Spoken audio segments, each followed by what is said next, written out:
ವಿಚಾರ ಇದೆ, ನಾ ಇಲ್ಲ ಅಂತ ಹೇಳೋದಿಲ್ಲ. ಈ ಲ್ಯಾಂಡ್ ಅಕ್ವಿಷನ್ ವಿಚಾರನೇ ಒಂದು ದೊಡ್ಡ ಸಮಸ್ಯೆ ಆಗಿ ಕೂತಿದೆ. ನಾನು ಅದ್ರ ಬಗ್ಗೆ ಕೆಲವೆಲ್ಲ ನಮ್ಮ ಲಾಯರ್ಗಳು, ರೈತರು ಎಲ್ಲ ಸೇರಿಕೊಂಡು ಸುಮಾರು ಸಾವಿರಾರು ಕೇಸು ಈ ರೀತಿ ಸುಪ್ರೀಂ ಕೋರ್ಟ್ವರೆಗೂ ಹೋಗಿದೆ. ಮೊನ್ನೆ ತಾನೇ ಅದ್ರ ಬಗ್ಗೆ ಒಂದು ಡಿಟೇಲ್ ಎನ್ಕ್ವೈರಿ ರೆಡಿ ಮಾಡ್ತಾ ಇದ್ದೀನಿ. ಅದನ್ನು ನೋಡ್ತೀನಿ. ಅದನ್ನು ಈಗ ನಾನು ಹೇಳೋಕ್ಕಾಗಲ್ಲ. ಆ ಲ್ಯಾಂಡ್ ಅಕ್ವಿಷನ್ ವಿಚಾರದಲ್ಲಿ ಇದನ್ನು ಎಷ್ಟು ಜಮೀನು ಬೇಕಾಗ್ತದೆ, ಯಾವ ಸ್ಟೇಜಲ್ಲಿ ಇದೆ ಅಂತೇಳಿ ನಾನು ಮತ್ತೆ ಬೇರೆ ರಿಪ್ಲೈ ನಾನು ಕೊಡ್ತೀನಿ. ಒಟ್ಟಾರೆ ಅದು ಸರಿ ಆದಮೇಲೆ ನಾವು ಈ ಕೆಲಸನ ತೆಗೆದುಕೊಳ್ಬೇಕು. ಅದಕ್ಕೋಸ್ಕರ DPR ಕರೆದಿದ್ದೀವಿ, ಎಷ್ಟು ಜಮೀನು ಬೇಕಾಗ್ತದೆ, ಏನು ಎತ್ತ ಅಂತೇಳಿ. ಆಮೇಲೆ ನಾವು ಕೊಟ್ಟ ತಕ್ಷಣ ಕೊನೆಗೆ ಮೀಟ್ರ್ ಶುರು ಆಗೋಯ್ತದೆ ಕೆಲಸ ಮಾಡಿದ ತಕ್ಷಣ ರೈತರುಗಳಿಗೆ. ಅದೊಂದು ಸಮಸ್ಯೆ ಇದೆ. ಬಟ್ ಅವರ ಕಳಕಳೆನ ಅರ್ಥ ಮಾಡ್ಕೊಂಡಿದ್ದೀನಿ. ಇದಕ್ಕೇನಾದ್ರು ಒಂದು ಸೂಕ್ತ ಕ್ರಮ ಕೈಗೊಳ್ತೀನಿ. ಓಕೆ. ಅಶೋಕ್ ಕುಮಾರ್ ರೈ. ಮಾನ್ಯ ಸಭಾಧ್ಯಕ್ಷರೇ, ದಕ್ಷಿಣ ಕನ್ನಡ ಮತ್ತು ಉಡುಪಿ ಜಿಲ್ಲೆಯಲ್ಲಿ ಕೆಂಪು ಕಲ್ಲಿನ ಸಮಸ್ಯೆ ಉಂಟಾಗಿರುವುದರಿಂದ ಈ ಬಗ್ಗೆ ಮಾನ್ಯ ಗಣಿ ಮತ್ತು ಭೂ ವಿಜ್ಞಾನ ತೋಟಗಾರಿಕೆ ಸಚಿವರ ಗಮನವನ್ನು ಸೆಳೆಯುತ್ತೀನಿ ಸಭಾಧ್ಯಕ್ಷರೇ. ಸಭಾಧ್ಯಕ್ಷರೇ, ಮಾನ್ಯ ಮಂತ್ರಿಗಳು ಭಾಳ ಸವಿಸ್ತಾರವಾಗಿ ನೀವು ಹೇಳ್ತೀರಾ? ಹೇಳಿ ಸರ್. ಎಲ್ಲ ಹೇಳ್ಬಿಡಿ. ಹೇಳಿ.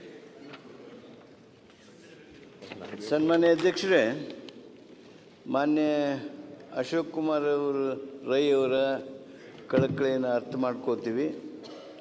ಈ ಕೆಂಪು ಕಲ್ಲು ಲ್ಯಾಟ್ರೈಟ್ ಖನಿಜ Al2O3 ಖನಿಜಾಂಶದ ತಾಂತ್ರಿಕ ಅಂಶಗಳ ಆಧಾರದ ಮೇಲೆ ಮುಖ್ಯ ಖನಿಜ ಮತ್ತು ಉಪಖನಿಜಗಳಾಗಿ ವರ್ಗೀಕೃತಗೊಳ್ಳುತ್ತದೆ.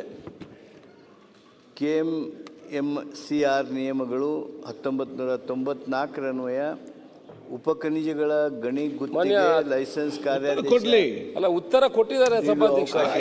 ಆ ಉತ್ತರದಲ್ಲಿ ಯಾವುದೇ ವಿಚಾರಗಳಿಲ್ಲ. ಈಗ ಮಂತ್ರಿಗಳಿದ್ರೆ ಏನಾದ್ರೂ ಪ್ರಯೋಜನ ಆಗ್ತಿತ್ತು. ಉತ್ತರ ಕೊಡ್ಲಿ. ಅಧ್ಯಕ್ಷರೇ, ಇಲ್ಲ ನೀವು ಈ ಉತ್ತರ ನೋಡಿದಿರಿ. ಈಗ ನಾನು ಓದಿದ್ದೀನಿ, ಅದನ್ನೇ ಅವರು ಓದ್ತಾ ಇದ್ದಾರಲ್ಲ ಅಧ್ಯಕ್ಷ. ನಾನು ನಮ್ಮ ವಿಚಾರವನ್ನು ನಿಮ್ಮ ನಿರ್ಣಯ ನಾನು ತಮಗೆ ಹೇಳ್ತೀನಿ ಅಧ್ಯಕ್ಷರೇ. ಅದು ನನಗೆ ಬಂದಿದೆ. ನಾವು ಈ ವಿಷಯದಲ್ಲಿ ವಿಶೇಷವಾಗಿ ಆಸಕ್ತಿ ವಹಿಸಿ ಸೂಚನೆ ಕೊಟ್ಟಿದ್ದೀರಿ.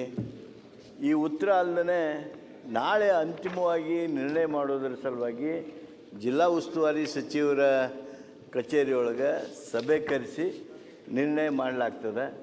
ಆದ್ದರಿಂದ ಈ ಉತ್ತರದ ಮುಂದಿನ ಭಾಗವಾಗಿ ನಾಳೆ ಆ ನಿರ್ಣಯ ಮಾಡೋದಕ್ಕೆ ನಿಮ್ಮ ಜಿಲ್ಲಾ ಉಸ್ತುವಾರಿ ಸಚಿವರ ಕಚೇರಿಯೊಳಗೆ ಸಭೆ ಮಾಡ್ತೀವಿ. ಅಧ್ಯಕ್ಷರೇ, ನಾನು ಕೇಳ್ತೇನೆ ಅಧ್ಯಕ್ಷರೇ. ಒಂದು ನಿಮಿಷ ಕೂತ್ಕೊಳ್ಳಿ, ಆಮೇಲೆ ನೀವು ಕೇಳಿ. ಈಗ ಪ್ರಶ್ನೆ ಮಾತಾಡಿ, ಇಲ್ಲಿಗೆ ಮಾತಾಡಿ. ಹೌದು ಹೌದೌದು ಸಭಾಧ್ಯಕ್ಷರೇ, ಉತ್ತರವನ್ನು ಕೊಟ್ಟಿದ್ದಾರೆ ಸಭಾಧ್ಯಕ್ಷರೇ. ನೋಡಿ, ಈ ಹಿಂದೆ ಇಷ್ಟು ವರ್ಷದಿಂದ ಈ ಕೆಂಪು ಕಲ್ಲಿನ ಬಿಸ್ನೆಸ್ಸು ಮತ್ತು ಈ ಮರಳು ಇದು ಸರಿಯಾಗಿ ನಡೀತಾ ಇತ್ತು. ಈ ಕೆಂಪು ಕಲ್ಲು ಎಲ್ಲಿ ತೆಗಿತಾರೆ ಅಂತ ಹೇಳಿದ್ರೆ ನಾವು ಬಂಗಾರ ಏನು ತೆಗೆಯೋದಲ್ಲ ಸಭಾಧ್ಯಕ್ಷರು, ನಿಮಗೆ ಗೊತ್ತಿದೆ. ನಿಮ್ಮ ಕಾನ್ಸ್ಟಿಟ್ಯೂನ್ಸಿ ಪಕ್ಕನೂ ಇದು ನಡೀತಾ ಇದೆ. ಇದನ್ನು ಈಗ ಬಂದು ಅದಕ್ಕೆ ಒಂದು ದೊಡ್ಡ ರೂಪುರೇಖೆಯನ್ನು ಕೊಟ್ಟು ಅದನ್ನು ಇದು ಮಾಡಿ, ಯಾರು ಕೆಂಪು ಕಲ್ಲು ತಗೊಂಡು ಹೋದರೆ ಅವನನ್ನು ಹಿಡಿಯುವಂಥದ್ದು, ಅದರ ಮೇಲೆ ಕೇಸ್ ಹಾಕುವಂಥದ್ದು. ಮೊದಲು ಏನಾಗ್ತಿತ್ತು ಸಭಾಧ್ಯಕ್ಷರೇ, 3AA ಕೆಂಪು ಕಲ್ಲಿಗೆ ಪರ್ಮಿಷನ್ ಕೊಡ್ತಾ ಇದ್ರು ಸಭಾಧ್ಯಕ್ಷರೇ. ನಾವು ಕೇರಳಕ್ಕೆ ನಮ್ಮ ಪಕ್ಕ ಇರುವಂಥ ಕಾನ್ಸ್ಟಿಟ್ಯೂನ್ಸಿ, ನಮ್ಮ ಭಾಗದಲ್ಲಿ ಒಂದೇ ಒಂದು ಲೈಸೆನ್ಸ್ ಇಷ್ಟುವರೆಗೆ ಕೊಟ್ಟಿದ್ದಾರೆ ಸಭಾಧ್ಯಕ್ಷರೇ. ಸುಮಾರು 9 ಜನ ಅಪ್ಲಿಕೇಶನ್ ಹಾಕಿದ್ದಾರೆ. ನಮ್ಮಲ್ಲೆಲ್ಲ ಜಾಯಿಂಟ್ RTC ಇರ್ತದೆ, ಸಪರೇಟ್ RTC ಬೇಕು. ಅದಕ್ಕೆ ಬೇರೆ ಬೇರೆ ಕಾನೂನುಗಳನ್ನು ಈ ಮೊದಲು NITKಯಲ್ಲಿ ಮಣ್ಣನ್ನು ಪರೀಕ್ಷೆ ಮಾಡ್ತಾ ಇದ್ರು ಸಭಾಧ್ಯಕ್ಷರೇ. ಈಗ ಅದನ್ನು ಬ್ಯಾಂಗ್ಳೂರಿಗೆ ತಂದು ಬ್ಯಾಂಗ್ಳೂರು ನಿರ್ದೇಶಕರ ಕಚೇರಿಯಲ್ಲಿ ಕೆಮಿಸ್ಟ್ರಿ ಲ್ಯಾಬಿನಲ್ಲಿ ಮಣ್ಣು ಪರೀಕ್ಷೆ ಮಾಡಬೇಕು ಅಂತ ಅದಕ್ಕೆ ಮಾನದಂಡವನ್ನು ಹಾಕಿದ್ದಾರೆ. ಅದಕ್ಕೆ 1 ಟನ್ನಿಗೆ 256 ರೂಪಾಯಿ ರಾಯಲ್ಟಿಯನ್ನು ಹಾಕ್ತಾರೆ ಸಭಾಧ್ಯಕ್ಷರೇ ಕಲ್ಲಿಗೆ. ಇದೇ ಕೇರಳದಲ್ಲಿ ನಮ್ಮ ಪಕ್ಕದ ಭಾಗದಲ್ಲಿ ಇದಕ್ಕೆ 76 ರೂಪಾಯಿ ರಾಯಲ್ಟಿ ಇದೆ ಸಭಾಧ್ಯಕ್ಷರೇ. ಆನಂತರ ಇನ್ನೊಂದು ಲೈಸೆನ್ಸ್ ಇಶ್ಯೂ ಮಾಡ್ತಾರೆ 3AA. ಇದರಲ್ಲಿ ಬಾಸ್ಕೈಟ್ ಅಂದರೆ ಈ ಮಣ್ಣು ಸಿಮೆಂಟ್ ಮಾಡುವವರಿಗೆ ಕಳಿಸುವಂಥದ್ದು. ಅದಕ್ಕೂ ಇದನ್ನು ಹೋಲಿಕೆ ಮಾಡಿ ಅದಕ್ಕೆ ಹಾಕುವಂಥ ತೆರಿಗೆಯನ್ನು ಇದರ ಮೇಲೆ ಹಾಕ್ತಾರೆ ಸಭಾಧ್ಯಕ್ಷರೇ. ಇವತ್ತು ಎಷ್ಟೋ ಜನ ನಿರ್ಗತಿಕರಾಗಿದ್ದಾರೆ. ಇದನ್ನೆಲ್ಲ ಸಡಿಲಿಕೆ ಮಾಡಿ RTC ಮತ್ತು ಇಲ್ಲಿಗೆ ಮಣ್ಣು ಪರೀಕ್ಷೆಗೆ ಕಳಿಸ್ಕೊಡುವಂಥದ್ದು. ಎಷ್ಟೋ ಜನ ಇವತ್ತು ಗಾರೆ ಕೆಲಸ ಮಾಡುವವರು ನಿರ್ಗತಿಕರಾಗಿದ್ದಾರೆ. ಒಂದು ಕಡೆಯಿಂದ ಪೊಲೀಸಿನವರ ಕಾಟ, ಒಂದು ಕಡೆಯಿಂದ ನಮ್ಮ ಗಣಿ ವಿಜ್ಞಾನ ಈ ಇಲಾಖೆಯವರ ಕಾಟ. ಇದು ಬರೀ ನಮ್ಮ ಭಾಗದಲ್ಲಿ ಮಾತ್ರ ಈ ಕಲ್ಲಿನ ವ್ಯಾಪಾರ ನಡೆಯುವುದು. ಅದೊಂದು 4-5 ತಿಂಗಳು ವ್ಯಾಪಾರ ಮಾಡ್ತಾರೆ ಸಭಾಧ್ಯಕ್ಷರೇ. ಅದಕ್ಕೆ ಇಷ್ಟೊಂದು ಕಠಿಣ ಕಾನೂನುಗಳನ್ನು ತಂದು ಆಯಿತು, ಕಾನೂನುಗಳನ್ನ ತರಲಿ, ನಮಗೇನು ಇಲ್ಲಿಗಲ್ ಆಕ್ಟಿವಿಟೀಸು ಬೇಡ, ಆದರೂ ಸಡಿಲಿಕೆ ಮಾಡಬೇಕಲ್ಲ. ಇದನ್ನೆಲ್ಲ ಮಾಡಿದರೆ ಏನಾಗ್ತದೆ? ಈಗ 4-5 ತಿಂಗಳಿಂದ ಯಾರು ಕೂಡ ಯಾರಿಗೂ ನಮ್ಮ ಏನು ಗಾರೆ ಕೆಲಸ ಮಾಡ್ತಾರೆ ಅವ್ರಿಗೆ ಕೆಲಸ ಇಲ್ಲ. ಕಾನೂನು ಮಾಡ್ತೇವೆ ನಾಡಿದ್ದು ಮಾಡ್ತೇವೆ. 3 ತಿಂಗಳಿಂದ ಕೆಲವು ಸಭೆಗಳು ನಡೆಯಿತು ಸಭಾಧ್ಯಕ್ಷರೇ. ಇದಕ್ಕೇನು ಕಾನೂನು ಮಾಡಲಿಕ್ಕೆ ಇದನ್ನು ನೋಡಿ ಇಲ್ಲಿಗಲ್ ಆಕ್ಟಿವಿಟೀಸ್ ಅಲ್ಲ ಸಭಾಧ್ಯಕ್ಷರೇ. ಇದನ್ನು ಯಾರು ವಿರೋಧ ಮಾಡುವಂಥದ್ದಿಲ್ಲ. ನಾನು ಮಾನ್ಯ ಮಂತ್ರಿಗಳು ಇರಬೇಕಿತ್ತು ಸರ್, ಅವರಿಂದ ನಾನು ಉತ್ತರವನ್ನು ಬಯಸ್ತಾ ಇದ್ದೆ. ಆದರೆ ಬೇರೆ ಮಂತ್ರಿಯವರು ಉತ್ತರವನ್ನು ಕೊಟ್ಟಿದ್ದಾರೆ. ಸಭಾಧ್ಯಕ್ಷ ನಿಮ್ಮ ಮುಂದೆ ಹೇಳುವಂಥದ್ದು, ನಿಮಗೂ ಇದರ ಬಗ್ಗೆ ಮಾಹಿತಿ ಇದೆ. ಅದನ್ನ ದಯಮಾಡಿ ಇದನ್ನು ಕೂಡಲೇ ಅದಕ್ಕೆ ಒಂದು ಪರಿಹಾರ ಕೊಡುವಂತ ಕೆಲಸವನ್ನು ಮಾಡಬೇಕು ಸಭಾಧ್ಯಕ್ಷರೇ. ಓಕೆ, ಇವತ್ತು ನಾಳೆ ಅಲ್ಲಿ ಮೀಟಿಂಗ್ ಇದೆ ಅಂತ ಹೇಳಿದ್ರೆ ಅದರಲ್ಲಿ ಕೂಡ ಇದನ್ನು ಚರ್ಚೆ ಮಾಡಿ ಅದಕ್ಕೆ ಪರಿಹಾರವನ್ನು ಕೊಡುವಂತ ಕೆಲಸ ಮಾಡಬೇಕು ಸಭಾಧ್ಯಕ್ಷರೇ. ನಾಳೆ ಮೀಟಿಂಗ್ ಉಂಟು ಅಂತ ಹೇಳಿದ್ರಲ್ಲ ಸಂಜೆ. ಗೊತ್ತುಂಟು, ದಯಮಾಡಿ ಇದಕ್ಕೆ ಒಂದು ಪರಿಹಾರ ಕೊಡಲೇ ಮಾನ್ಯ ಅಧ್ಯಕ್ಷರೇ, ದಕ್ಷಿಣ ಕನ್ನಡ ಉಡುಪಿ ಜಿಲ್ಲೆನಲ್ಲಿ ಕಳೆದ 4-5 ತಿಂಗಳಿನಿಂದ ಕೆಂಪು ಕಲ್ಲಿಗೆ ಬೇಕಾದಂಥ ಸಮಸ್ಯೆಗಳನ್ನು ಸರ್ಕಾರ ಉದ್ಭವ ಮಾಡಿದ್ದರ ಪರಿಣಾಮವಾಗಿ ಒಂದು ಮನೆ ಕಟ್ಟಲಿಕ್ಕೆ ಇವತ್ತು ಆಗ್ತಿಲ್ಲ. ಒಂದು ಮನೆ ಕಟ್ಟಲಿಕ್ಕೆ ಆಗ್ತಾ ಇಲ್ಲ ಅನ್ನೋದು ಒಂದು ಭಾಗ ಆದರೆ, ಕೆಂಪು ಕಲ್ಲುಗಳನ್ನು ತೆಗೆದು ಸಾಗಾಟ ಮಾಡೋರನ್ನ ಭಾಳ ದೊಡ್ಡ ಪ್ರಮಾಣದಲ್ಲಿ ಅಪರಾಧಿ ಅಂತ ಹೇಳೋದನ್ನ ಮಾಡಿ ಪೊಲೀಸ್ ಸ್ಟೇಷನ್ ಮೇಲೆ ಕೇಸ್ ಹಾಕಿ 100 ಲಾರಿಗಳು ಇವತ್ತು ಎಲ್ಲ ತಾಲೂಕುಗಳು ನಿಂತಿದೆ. ಈ ಹಿನ್ನೆಲೆಯಲ್ಲಿ ಜಿಲ್ಲಾ ಉಸ್ತುವಾರಿ ಸಚಿವರುಗಳು 2 ಜಿಲ್ಲೆನಲ್ಲಿ ಮೀಟಿಂಗ್ಗಳನ್ನು ಮಾಡಿದ್ದಾರೆ. ಆದರೆ ಫಲಪ್ರದಾರ ಆಗಲಿಲ್ಲ. ಮಾನ್ಯ ಅಶೋಕ್ ರೈ ಅವರು ಇವತ್ತು ಏನು ಹೇಳಿದ್ರು ಅಂತಂದರೆ, ಹಿಂದೆ ಯಾವ ರೀತಿ ನಿಯಮಾವಳಿಗಳನ್ನು ಸರಳೀಕೃತ ಆಗಿತ್ತು ಅದೇ ರೀತಿ ಸರಳೀಕೃತಗಳನ್ನು ಮಾಡಿದರೆ ಏನೂ ಸಮಸ್ಯೆ ಇಲ್ಲ. ನಮ್ಮ ಜಿಲ್ಲೆನಲ್ಲಿ ಕೆಂಪು ಕಲ್ಲನ್ನು ಬಿಟ್ಟು ಬೇರೆ ಯಾವುದೇ ಇದರಲ್ಲಿ ಮನೆ ಕಟ್ಟಲಿಕ್ಕೆ ಸಾಧ್ಯ ಇಲ್ಲ. ಅಧಿಕಾರಿಗಳು ಎಲ್ಲಿ ತನಕ ಹೇಳ್ತಾ ಇದ್ದಾರೆ ಅಂತಂದರೆ, ನೀವು ಕೆಂಪು ಕಲ್ಲಲ್ಲಿ ಯಾಕೆ ಮನೆ ಕಟ್ತೀರಿ, ಅಲೋಬ್ರಿಕ್ಸಲ್ಲಿ ಮನೆ ಕಟ್ಟಿ ಅನ್ನೋಷ್ಟರ ಮಟ್ಟಿಗೆ ಅಧಿಕಾರಿಗಳು ಉಡಾಫೆ ಉತ್ತರವನ್ನು ಕೊಡ್ತಾ ಇದ್ದಾರೆ. ನಾನು ಹೇಳ್ತಾ ಇರೋದು ಸರ್ಕಾರಕ್ಕೆ, ನೀವು 3A ಮುಖಾಂತರ ಲೀಸನ್ ಏನು ಕೊಡ್ತೀರಿ ಸ್ವಲ್ಪ ಸರಳೀಕೃತ ಮಾಡಿ. ನಿಮ್ಮ ಈ ಸರಳೀಕೃತ ಮಾಡದಲ್ಲೇ ಇರೋ ಪರಿಣಾಮವಾಗಿ ಯಾರೂ ಕೆಂಪು ಕಲ್ಲು ತೆಗಿಲಿಕ್ಕೆ ಸಾಧ್ಯ ಆಗ್ತಿಲ್ಲ. ಮರಳಿನ ಕುರಿತಂದ್ರೂ ಅಷ್ಟೇ, CRZ ನಾನ್ CRZ ನಲ್ಲೂ ಕೂಡ ಸರಳೀಕೃತ ಮಾಡಿ ನಮ್ಮ ಜಿಲ್ಲೆಗೆ ಎಷ್ಟು ಬೇಡಿಕೆ ಇದೆ ಅಷ್ಟು ಬೇಡಿಕೆಗೆ ತಕ್ಕಂತೆ ಎರಡನ್ನೂ ಪೂರೈಸಿದ್ರೆ ನಮ್ದೇನೂ ಸಮಸ್ಯೆ ಇಲ್ಲ. ಈ ಕುರಿತಂತೆ ಸಾರ್ವಜನಿಕ ಹೋರಾಟಗಳು, ಪ್ರತಿಭಟನೆಗಳು ಪ್ರತಿನಿತ್ಯ ನಡೀತಾ ಒಬ್ಬ ಕೂಲಿ ಕಾರ್ಮಿಕನಿಗೆ ಕೆಲಸ ಇಲ್ಲ. ಈ ಕೆಂಪು ಕಲ್ಲು ಮರಳು ಸಿಗದಲ್ಲೇ ಇರೋ ಪರಿಣಾಮ ಒಬ್ಬ ಕೂಲಿ ಕಾರ್ಮಿಕನಿಗೆ ಕೆಲಸದಲ್ಲಿರುವಂತ ಪರಿಣಾಮ ಆಗಿದೆ. ಸರ್ಕಾರಕ್ಕೆ ಕೆಟ್ಟ ಹೆಸರು ಬರ್ತಾ ಇದೆ ಇದರಿಂದ. ನಾನು ಹಾಗಾಗಿ ಮಾನ್ಯ ಸಚಿವರ ಹತ್ರ ಹೇಳೋದೇನಂದ್ರೆ, ಬಹಳ ವಿಚಿತ್ರ ಅಂದ್ರೆ ಮಾನ್ಯ ಅಧ್ಯಕ್ಷೆ, ನಾನು ಸುದೀರ್ಘ ಬಳಸ್ಲಿಕ್ಕೆ ಹೋಗಲ್ಲ. ಕೆಂಪು ಕಲ್ಲು ಮರಳು ನೋಡ್ಬೇಕಾಗಿರುವಂತದ್ದು ಗಣಿ ಇಲಾಖೆ, ಅವರಿಗಿಂತ ಹೆಚ್ಚು ಆಸಕ್ತಿ ಗೃಹ ಇಲಾಖೆಗೆ ಶುರುವಾಗ್ಬಿಟ್ಟಿದೆ. ಅಲ್ಲಿ ಪೊಲೀಸರು ಬಹಳ ದೊಡ್ಡ ಪ್ರಮಾಣದಲ್ಲಿ ಅಪರಾಧಿಗಳು ಕಳ್ಳಕಾಕರ್ ಹಿಡಿಯೋದು ಬಿಟ್ಬಿಡಿ, ಕೆಂಪು ಕಲ್ಲು ಎಲ್ಲಿ ಹೋಗ್ತಿದೆ ಅಂತೇಳಿ ಪೊಲೀಸರು ಹುಡ್ಕೊಂಡು ಹೋಗ್ಲಿಕ್ಕೆ ಶುರು ಮಾಡಿದ್ದಾರೆ. ಗಣಿ ಇಲಾಖೆಗೆ ಆಸಕ್ತಿಗಿಂತ ಹೆಚ್ಚಾಗಿ ಪೊಲೀಸರಿಗೆ ಹೆಚ್ಚು ಆಸಕ್ತಿ ಶುರುವಾಗ್ಬಿಟ್ಟಿದೆ. ಹಾಗಾಗಿ ಯಾವ ಇಲಾಖೆ ಹೆಂಗೆ ನಡೆಸಬೇಕು ಅನ್ನೋ ಯೋಚನೆ ಮಾಡಿ ದಯಮಾಡಿ ಇದರಿಂದ ಮುಕ್ತಿ ಕೊಡಿ.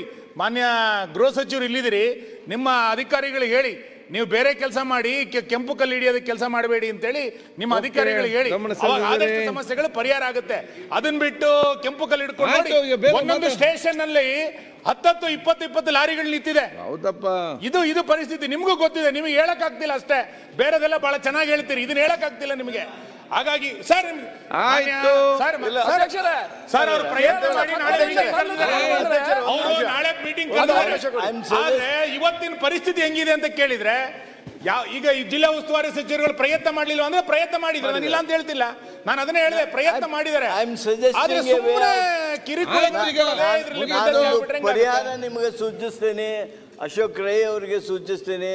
ಸನ್ಮಾನ್ಯ ಅಧ್ಯಕ್ಷರೇ, ನಾಳೆ ಮಧ್ಯಾಹ್ನ ಊಟಕ್ಕೆ ಬಿಟ್ಟಾಗ ನಿಮ್ಮ ಸಭಾಭವನದೊಳಗನ ತಮ್ಮ ನೇತೃತ್ವದೊಳಗನ ಈ 2 ಜಿಲ್ಲೆಯವ್ರನ್ನ ಕರೆದು ಸೂಕ್ತವಾಗಿರ್ತಕ್ಕಂಥ ಪರಿಹಾರ ಕಂಡುಕೊಳ್ಳುವಂಥ ಪ್ರಯತ್ನ ಮಾಡ್ತೀವಿ.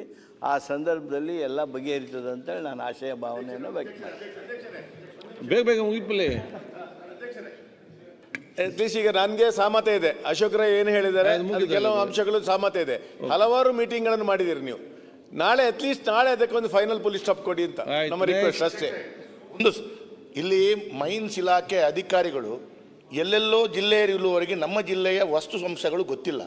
ಅವರಿಗೆ ಗೊತ್ತಿಲ್ಲದಂಥ ವಿಚಾರಗಳಲ್ಲಿ ಅವರು ಇಲ್ಲಿ ಬೆಂಗಳೂರಿನಲ್ಲಿ ಕೂತು ಏನೋ ಒಂದು ಕಾನೂನನ್ನು ರೂಪಿಸಿದರೆ ಅಲ್ಲಿ ಆಗುವಂಥ ಅನಾಹುತಗಳು ಏನು ಅಂತ ಕೇಳಿಕೊಂಡ್ರೆ ಅದನ್ನು ಫಸ್ಟಿಗೆ ಪ್ರಾಬ್ಲಮ್ ತಿಳ್ಕೊಂಡು ಆಪರೇಷನ್ ಮಾಡಬೇಕು. ಪ್ರಾಬ್ಲಮ್ ತಿಳ್ಕೊಂಡು ಮುಂಚೆ ಆಪರೇಷನ್ ಮಾಡುವಂಥ ಪರಿಸ್ಥಿತಿ ಬಂದಿದೆ. ನಾನು ಹೇಳುವಂಥದ್ದು ಏನು ಅಂತ ಕೇಳಿದ್ರೆ, ಸರಿ ಒಂದು 2-4 ಮೀಟಿಂಗ್ ಮಾಡಿದ್ರಿ, ಅದರಲ್ಲಿ ಕೂಡ ನಮ್ಮದು ದುಃಖ ಇದೆ. ಅಧ್ಯಕ್ಷ, ನೀವು ಸಭೆ ಮಾಡಿದ್ರಿ, ನೀವು ನಮಗೆ ನ್ಯಾಯ ಕೊಡ್ತೀವಿ ಅಂತ ನೀವು ಸಭೆ ಮಾಡಿದ್ರಲ್ಲಿ ನಮ್ಗೆ ಯಾರಿಗೂ ಒಂದು ಸಭೆಯಲ್ಲಿ ನೀವು ಕರೀಲಿಲ್ಲ, ತೊಂದರೆ ಇಲ್ಲ, ನಾಳೆ ಕರೆದಿದ್ದೀರಿ. ಆದರೆ ಒಂದು ದಿವಸದಲ್ಲಿ ಆಗುವಂಥ ಸಮಸ್ಯೆಗಳು ಅಲ್ಲ. ಈ ಕಾನೂನುಗಳನ್ನು ರೂಪಿಸಬೇಕು ಅಂತ ಹೇಳಿದ್ರೆ ಆ ಸಮಸ್ಯೆಗಳು ಏನು, ಅಲ್ಲಿ ಕಲ್ಲು ತೆಗೆಯುವಂಥ ಸಂದರ್ಭದಲ್ಲಿ ಎಷ್ಟು ಜಾಗಗಳನ್ನು ಅವರು ಲೀಸ್ ಪಡ್ಕೊಳ್ತಾರೋ ಇನ್ನಿತರ ಅದರಲ್ಲಿ ಎಷ್ಟು ಬರುತ್ತೆ, ಅದು ಎಷ್ಟು ಇದೆ, ಅದಕ್ಕೆ ರಾಜೇಶ್ ನಾಯ್ಕರಿಗೆ ಒಳ್ಳೆ ಗೊತ್ತಿದೆ. ಆದರೆ ನಾನು ಹೇಳುವಂಥದ್ದು ಏನಂತೇಳಿ ಇದನ್ನೆಲ್ಲ ತಿಳ್ಕೊಂಡು ನೀವು ಕಾನೂನು ಮಾಡಬೇಕು. ಕಾನೂನು ಮಾಡುವಂಥ ಸಂದರ್ಭದಲ್ಲಿ ನಮ್ಮ ಸುನಿಲ್ ಕುಮಾರ್ ಅವರು ಹೇಳಿದಾಗೆ ಬಂಗಾರ ಕದ್ಕಿಂತ ದೊಡ್ಡ ರೀತಿಯ ಒಂದು ಅವಸ್ಥೆ ಆಗಿಬಿಟ್ಟಿದೆ. ಈಗ ಎಲ್ಲ ಬಿಲ್ಡಿಂಗ್ ಕನ್ಸ್ಟ್ರಕ್ಷನ್ ನಿಮ್ಮ ಕ್ರೆಡೈ ಸಂಸ್ಥೆಗಳಿರ್ಬೋದು ಅಥವಾ ನಿಮಗೆ ಸಂಬಂಧಪಟ್ಟಂಥ ಎಲ್ಲ ಕನ್ಸ್ಟ್ರಕ್ಷನ್ ಸಿಮೆಂಟ್ನ ಸೇಲ್ ಆಲ್ ನಮ್ಮ ಆರ್ಥಿಕ ವ್ಯವಸ್ಥೆಗಳು ಹಾಳಾಗಿದೆ. ಕೂಲಿ ಕಾರ್ಮಿಕರು ಕಣ್ಣೀರಾಗ್ತಾ ಇದ್ದಾರೆ. ಇದಕ್ಕೆ ಅತಿ ಶೀಘ್ರದಲ್ಲಿ ನೀವು ಅಲ್ಲಿ ಅಧ್ಯಕ್ಷ ಪೀಠದಲ್ಲಿ ಇದ್ದಾಗ ಈ ಸಮಸ್ಯೆಗಳಾಗಿದೆ ಅಂತ ಹೇಳಿದ್ರೆ ಇದಕ್ಕೆ ನಾವು ನೀವೇ ಕಾರಣಕರ್ತರು ಅಂತ ಹೇಳುವಂಥ ರೀತಿಯ ಪರಿಸ್ಥಿತಿ ಬಂದೊಳಗಿದೆ. ಅದಕ್ಕಾಗಿ ನಾಳೆ ಇದನ್ನು ಬಗೆಹರಿಸುವಂಥ ದೃಷ್ಟಿಯಲ್ಲಿ ಆಗತ್ತೋ ಇಲ್ಲ ಇಡೀ ಮೈನ್ಸ್ ಇಲಾಖೆ ಅಧಿಕಾರಿಗಳನ್ನ ನೀವು ಮಂಗಳೂರಿಗೆ ಕರ್ಕೊಂಡು ಬಂದು ಅಲ್ಲಿ ಎಲ್ಲ ವಾಸ್ತವಾಂಶವನ್ನು ತಿಳ್ಕೊಂಡು ಸಭೆ ಮಾಡಿ. ಮಾನ್ಯ ಅಧ್ಯಕ್ಷರೇ, ನನ್ನೊಂದು ಇದೇ ನಾನು ಹೇಳುದು, ಬಡವರಿಗೆ ತುಂಬಾ ಕಷ್ಟ ಆಗಿದೆ. ಇವತ್ತು 6 ತಿಂಗಳು ನಮ್ಮ ದಕ್ಷಿಣ ಕನ್ನಡ ಉಡುಪಿಯಲ್ಲಿ ನಿರಂತರ ಮಳೆ ಬರ್ತಾ ಇರ್ತದೆ. ಅದಕ್ಕೋಸ್ಕರ ಆ ಮಳೆಯಲ್ಲಿ ಅವರು ಬದುಕಬೇಕಿದ್ರೆ 6 ತಿಂಗಳು ಮಳೆ, ನಿಮಗೆ 2-3 ತಿಂಗಳು 1-2 ದಿನ ಮಳೆ ಬಂದರೂ ಇಲ್ಲಿ ತಡ್ಕೊಳ್ಲಿಕ್ಕೆ ಆಗುದಿಲ್ಲ ಬೆಂಗಳೂರು ಸಿಟಿ. ಅಂತ ಮಳೆ ಬರುವಾಗ ನಮಗೆ ಕಲ್ಲು ಮತ್ತು ಹೊಯ್ಗೆ ಅವಶ್ಯಕತೆ ಇರುವ ಆ ಬಿಲ್ಡಿಂಗ್ ಅನ್ನು ಕಲ್ಲಿನಲ್ಲೇ ಕಟ್ಟಬೇಕು ನಾವು, ಮನೆ ಕಟ್ಟುದಾದ್ರೂ ಯಾವುದಾದ್ರೂ. ಅದಕ್ಕೋಸ್ಕರ ಈ ರೀತಿಯ ಕಾನೂನನ್ನು ಸ್ವಲ್ಪ ಸಡಿಲೀಕರಿಸಿ, ಈಗಾಗಲೇ ಹೇಳಿದಾಗೆ ಪೊಲೀಸ್ ಡಿಪಾರ್ಟ್ಮೆಂಟ್ಗೆ ಏನು ಜವಾಬ್ದಾರಿ ಇದೆ ಅದನ್ನು ಮಾತ್ರ ಮಾಡಲಿ. ನಮ್ಮಲ್ಲಿ ಒಂದಷ್ಟು ಕಳ್ಳರು ಇದ್ದಾರೆ, ಅವರನ್ನು ಹಿಡಿಲಿಕ್ಕೆ ಆಗಲಿಲ್ಲ, ಮನೆ ದರೋಡೆ ಮಾಡಿದ್ದಾರೆ, ಚಿನ್ನ ಕದ್ದುಕೊಂಡು ಹೋಗಿದ್ದಾರೆ, ಮತ್ತೆ ಬಸ್ಸಿನಲ್ಲಿ ಏನೋ ಪಿಕ್ ಪಾಕೆಟ್ ಮಾಡಿದ್ದಾರೆ. ಅಂತ ಕಳ್ಳರನ್ನು ಹಿಡಲಿಕ್ಕೆ ಪೊಲೀಸರಿಗೆ ಆಗಲೇ ಇಲ್ಲ. ಇದೇನು ಸಾರ್ವಜನಿಕರವಾಗಿ ತಗೊಂಡು ಹೋಗುವಂಥ ಲಾರಿಯನ್ನು ನಿಲ್ಲಿಸಿ ಕಳ್ಳು ಪಾಪ ಅವನು ಬಡವ ಕೆಲಸ ಮಾಡುವಂಥ ಕೂಲಿ ಕೆಲಸದವನನ್ನು ನಿಲ್ಲಿಸಿ ಅವನು ದರೋಡೆ ಮಾಡ್ತಿದ್ದ, ಅದು ನಿಲ್ಲಬೇಕು ಸರ್. ಅಲ್ಲ, ನಾನು ಹೇಳುದು ನೋಡಿ, ಈಗಾಗಲೇ ಒಂದು ಕಳ್ಳಿನ ಲೋಡ್ ಮಾಡಿಕೊಂಡು ಬಂದಿದ್ದಾನೆ, ಅವನ ಕಳ್ಳಿನ ಲಾರಿಯನ್ನು ಕಳ್ಳು ಸಮೇತ ನಿಲ್ಲಿಸಿದ್ದಾರೆ. ಇನ್ನು ಅವನಿಗೆ ಆ ಲಾರಿ ಹಾಳಾಗಿ ಹೋಗ್ತದೆ, ಇನ್ನು ಅವನು ಎಷ್ಟು ನಷ್ಟ ಆಗ್ತದೆ, ಅವನ ಹೆಂಡತಿ ಮಕ್ಕಳನ್ನು ಸಾಕಬೇಡವಾ? ಅದಕ್ಕೋಸ್ಕರ ಇದೊಂದು ಕಾನೂನು ನಾಳೆನೇ ನಾವು ಅದಕ್ಕೆ ಪರಿಹಾರವನ್ನು ಕಂಡುಕೊಳ್ಳಬೇಕು ಅಂತ ನಿಮ್ಮಲ್ಲಿ ವಿನಂತಿಪೂರ್ವಕ ವಿನಂತಿಯನ್ನು ಮಾಡ್ತಿದ್ದೇವೆ. ಮಾನ್ಯ ಅಧ್ಯಕ್ಷರೇ, ಹೇಳಿದ ಬೇರೆ ವಿಷಯ ದಕ್ಷಿಣ ಕನ್ನಡ ಮತ್ತು ಉಡುಪಿ ಎರಡೇ ಜಿಲ್ಲೆ ಅಲ್ಲ, ನಮ್ಮ ಜಿಲ್ಲೆನೂ ಅದಕ್ಕೆ ಕರಾವಳಿ. ದಯವಿಟ್ಟು ಉತ್ತರ ಕನ್ನಡ ಜಿಲ್ಲೆಯನ್ನು ಸೇರಿಸಿಕೊಳ್ಳಿ. ಮಾನ್ಯ ಸಚಿವರು ಮರ್ತಂಗೆ ಕಾಣಿಸ್ತಾ ಇದೆ ನಮ್ಮ ಜಿಲ್ಲೆ ಉತ್ತರ ಕನ್ನಡ. ಸಚಿವರು ಉತ್ತರ ಕೊಡ್ಲಿ, ಯಾಕಂದ್ರೆ ಅವ್ರು ಮಾತಾಡ್ಲಿಕ್ಕೆ ಉಂಟಲ್ಲ. ಸಭಾಧ್ಯಕ್ಷರೇ, ಬನ್ನಿ ಮೀಟಿಂಗ್. ಈಗ ನಿಮ್ಮ ಅಧ್ಯಕ್ಷತೆಯಲ್ಲಿ ಇರ್ಬೋದು, ಆದರೆ ತುಂಬ ಮೀಟಿಂಗ್ಗಳಾಗಿದೆ. ಇದಕ್ಕೆ ನಾವು ಮುಖ್ಯಮಂತ್ರಿಗಳನ್ನು ಮೀಟ್ ಆದ್ವಿ, ಪುನಃ ನಿಮ್ಮ ಸೆಕ್ರೆಟರಿ ಅವರನ್ನು ಮೀಟ್ ಆಗಿದ್ದೇವೆ. ಈಗ ನಾಳೆ ಸಹ ಮೀಟಿಂಗ್ ಆಗ್ತದೆ. ಮೀಟಿಂಗ್ ಆದ ನಂತರ ನಾವು ಆ್ಯಕ್ಟಲ್ಲಿ ಏನು ಬದಲಾವಣೆ ಮಾಡೋದಾ ಅಥವಾ ಕೇರಳ ಮಾದರಿಯಲ್ಲಿ ಮಾಡೋದಾ, ಏನಾದರೂ ಒಂದು ಸಾಲಿಡ್ ಡಿಸಿಷನ್ ತೆಗೆದೇ ಇದ್ದರೆ, ಯಾಕಂತ ಹೇಳಿದ್ರೆ ಎಕಾನಮಿ ICU ಅಲ್ಲಿ ಕೂತಿದೆ. ದಕ್ಷಿಣ ಕನ್ನಡ ಜಿಲ್ಲೆ ಎಕಾನಮಿ ಇಂಟರ್ ಕನೆಕ್ಟೆಡ್. ಅದನ್ನು ಯಾರು ಯೋಚನೆ ಮಾಡ್ತಾ ಇಲ್ಲ. ಇದು ಖಾಲಿ ಕೂಲಿ ಕಾರ್ಮಿಕರು ಮಾತ್ರ ಅಲ್ಲ, ರಿಕ್ಷಾ ಡ್ರೈವರ್ಸು, ಟೆಂಪೋ ಡ್ರೈವರ್ಸು, ಅದು ಇಟ್ಸ್ ಟೋಟಲ್ ಆಗಿ ಎಲ್ಲರಿಗೂ ಎಫೆಕ್ಟ್ ಆಗ್ತಾ ಇದೆ. ಮೀಟಿಂಗ್ ತುಂಬ ಆಗಿದೆ ಅಧ್ಯಕ್ಷರೇ, ಎಷ್ಟುವರೆಗೆ ಆಗಿದೆ, ಮರಳಿದು ಆಗಿದೆ, ಇದ್ರದ್ದು ಆಗಿದೆ. Nothing is coming out of it, ಏನೂ ಬರ್ತಾ ಇಲ್ಲ. ನಾಳೆ ಸಹ ಪುನಃ ಅಧಿಕಾರಿಗಳು ಅದನ್ನು ಪುನಃ NGTಯಲ್ಲಿ ಸಮಸ್ಯೆ ಇದೆ, ಇದು ಆ್ಯಕ್ಟಲ್ಲಿ ಸಮಸ್ಯೆ ಇದೆ ಅಂತ ಹೇಳಿದ್ರೆ, ನೀವು ಆ್ಯಕ್ಟ್ ಬದಲಾವಣೆ ಮಾಡುವಂಥ ಯೋಚನೆ ಮಾಡದಿದ್ರೆ ಯಾವುದೇ ರೀತಿಯ ಸಮಸ್ಯೆ ಪರಿಹಾರ ಆಗ್ಲಿಕ್ಕೆ ಸಾಧ್ಯ ಇಲ್ಲ. ಸಭಾಧ್ಯಕ್ಷರೇ, ಫಾರೆಸ್ಟ್ ಇಲಾಖೆ ಅನ್ನೋದು ಕರ್ಕೊಳ್ಳೋದು ಒಳ್ಳೇದು. ಉಡುಪಿಯಲ್ಲಿ ನಿನ್ನೆ ಆದದ್ದು ಇವತ್ತು ದಕ್ಷಿಣ ಕನ್ನಡದಲ್ಲಿ, ನಾಳೆ ಉತ್ತರ ಕನ್ನಡದಲ್ಲಿ ಆಗ್ತದೆ. ನಮ್ಮಲ್ಲಿ ಇದೆಲ್ಲ ಆಗಿ ಮೈನ್ಸ್ನವ್ರು ಸಹ ಕೊಡುವಾಗ ಲೈಸೆನ್ಸ್ ಫಾರೆಸ್ಟ್ನವ್ರು ಬಂದು ಆಮೇಲೆ ನಿಲ್ಲಿಸಿದ್ದು ಇದೆ. ಒಟ್ಟಿಗೆ ಸೇರಿಸಿ ಅದನ್ನು ಸಾಲ್ವ್ ಮಾಡೋದು ಒಳ್ಳೇದು. RC ಮೀಟಿಂಗ್ ಸಹಿತ ಆಗ್ತಾ ಇಲ್ಲ. ಈಗ ಇದು ಸಮಸ್ಯೆ ನಿಜವಾಗಿ ಸಚಿವರೇ ಪ್ರಾಕ್ಟಿಕಲ್ ಆಗಿ ಇರುವಂಥ ಒಂದು ಸಮಸ್ಯೆ. ವಿಶೇಷ ದಕ್ಷಿಣ ಕನ್ನಡ ಜಿಲ್ಲೆ ಜಾಸ್ತಿ, ಉಡುಪಿಯಲ್ಲೊಂದು ಭಾಗ ಮಾತ್ರ. ಯಾಕೆಂದರೆ ಎಲ್ಲ ಕಡೆ ಇದು ಕೆಂಪು ಕಲ್ಲದಲ್ಲಿ. ಯಾಕೆಂತ ಹೇಳಿದರೆ ನಮಗೆ ದಕ್ಷಿಣ ಕನ್ನಡ ಕೆಂಪು ಕಲ್ಲು ಇದು ಕಮರ್ಷಿಯಲ್ ಅಲ್ಲ. ಪ್ರತಿಯೊಂದು ಮನೆಯವರು ಕೂಡ ಎಷ್ಟೇ ಬಡವನು ಮತ್ತು ಎಷ್ಟೇ ಶ್ರೀಮಂತನು ಮನೆ ಕಟ್ಟೋದು ಕೆಂಪು ಕಲ್ಲಲ್ಲದೆ ಹಾಲೋ ಬ್ಲಾಕ್ಸಲ್ಲಿ ಕಟ್ಟೋದಿಲ್ಲ. ಯಾಕೆ ನಾವು ಸಮುದ್ರ ಬದಿಯಲ್ಲಿದ್ದೇವೆ. ಯಾರಾದೊಬ್ಬ ಫ್ಲ್ಯಾಟ್ ಕೆಂಪು ಕಲ್ಲಿ ಫ್ಲ್ಯಾಟನ್ನು ತಗೊಳ್ಲಿಕ್ಕೂ ಕೂಡ ಯಾರು ಹೋಗುವುದಿಲ್ಲ. ಎಲ್ಲ ಸ್ಟ್ರಕ್ಚರ್ ಬಿಲ್ಡಿಂಗು ಒಳಗಡೆ ಪಾರ್ಟಿಷನ್ ಮಾತ್ರ ಇಂಟರ್ಲಾಕ್ ನಮ್ಮ ಬ್ಲಾಕ್ಸಲ್ಲಿ ಕಟ್ತಾರೆ. ಬಿಲ್ಡಿಂಗ್ ಮತ್ತು ಮನೆಗಳು ಕೆಂಪು ಕಲ್ಲಲ್ಲಿ ಕಟ್ಟಬೇಕಾದ್ರೆ ಹ್ಯುಮಿಡಿಟಿ ಮತ್ತು ಮಳೆ ಗಾಳಿಗೆ ಅದಕ್ಕೆ ತಡಿಬೇಕಾದ್ರೆ ಅದೊಂದು ಅಗತ್ಯತೆಯಾದ ವಿಚಾರ. ಅಲ್ಲಿ ಇವತ್ತು ನಿಲ್ಲಿಸೋ ವಿಚಾರ ಏನು, ಅಲ್ಲಿ ಲೈಸೆನ್ಸ್ ಇಲ್ಲ ಅಂತೇಳಿ ಇವತ್ತೆಲ್ಲ ಒಮ್ಮೆಲೆ ಸ್ಟಾಕ್ ಆಗಿ ಲೈಸೆನ್ಸ್ ತಗೊಳ್ಳಿಕ್ಕೆ ಈಸಿ ಮಾಡಿದರೆ ಎಲ್ಲ ಕೂಡ ಲೈಸೆನ್ಸ್ ತಗೊಳ್ತಾರೆ. ನಾವು ಈ ಲೈಸೆನ್ಸ್ ತಗೊಳ್ಳಿಕ್ಕೆ ಕಷ್ಟದ ಪರಿಸ್ಥಿತಿ ಮಾಡಿದರೆ ಲೈಸೆನ್ಸ್ ತಗೊಳ್ಳಿಕ್ಕೆ ಹೋಗೋದಿಲ್ಲ. ಇದನ್ನು ದುರ್ಬಿನ್ ಹಿಡ್ಕೊಂಡು ನೋಡ್ಲಿಕ್ಕೆ ಕೂಡ ಜನರಿಗೆ ಕಷ್ಟ ಆಗ್ತದೆ. ಅದಕ್ಕಾಗಿ ಬಹುಶಃ ನಾಳೆ ಮೀಟಿಂಗ್ ಕರೆದಿದ್ದಾರೆ, ನಾವು ಕೂಡ ಮಾತಾಡ್ತೇವೆ. ಸರ್ಕಾರ ಕೂಡ ಇವತ್ತು ಸಮರ್ಪಕವಾಗಿ ಸೂಕ್ತ ರೀತಿಯಲ್ಲಿ ಗೊಂಡು ಸರಳೀಕರಣಗೊಳಿಸಿ ಮತ್ತು ಸ್ವಂತ ಮನೆಯಿಂದ ತಗೊಳ್ಳಿಕ್ಕಿರುವಂಥದ್ದು ಸರ್ಕಾರಿ ಜಾಗದಲ್ಲಿದ್ದರೆ ಅದಕ್ಕೆ ನಿಯಮ ಮಾಡಿ. ನನ್ನ ಜಾಗದಲ್ಲಿ ನಾನು ಕೆಂಪು ಕಲ್ಲು ತೆಗೆದು ಕೊಡೋದಾದರೆ ಇದಕ್ಕೆ 100 ಕಾನೂನುಗಳನ್ನು ಹಾಕಿ ನಾವು ಲೀಗಲ್ ಮಾಡಲಿಕ್ಕೂ ಆಗದ ಪರಿಸ್ಥಿತಿ ಅಲ್ಲಿ ಆಟೋಮೆಟಿಕ್ ಇಲ್ಲೀಗಲ್ ಆಗ್ತದೆ. ಅದಕ್ಕೆ ಒಂದು ಸರ್ಕಾರ ಸ್ಪಷ್ಟ ತೀರ್ಮಾನಕ್ಕೆ ಬರಲಿ.